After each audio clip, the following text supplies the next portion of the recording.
for the congregants here in Umlazi, they believe that how you cross over to the next year actually matters.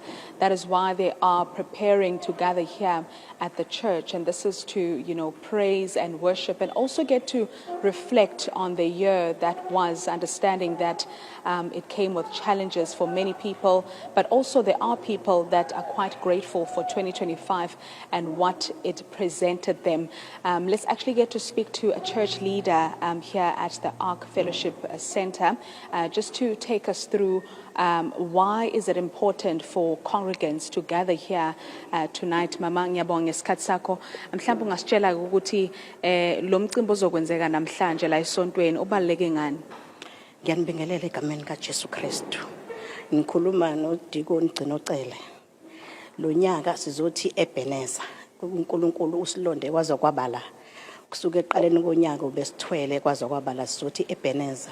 Kona wona lo nyaka 2025 bekunyaka year of increase.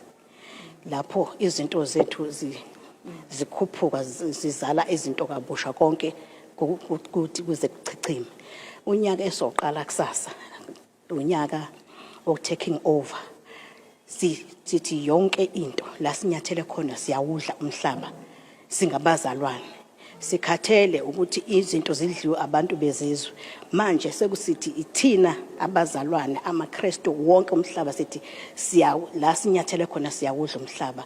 Sizobonga uNkulunkulu ukuthi eBheneza uqale nathi siyazi futhi noba ezoqala nathi uzobe silondoloza kuze kuyophetha unyaka.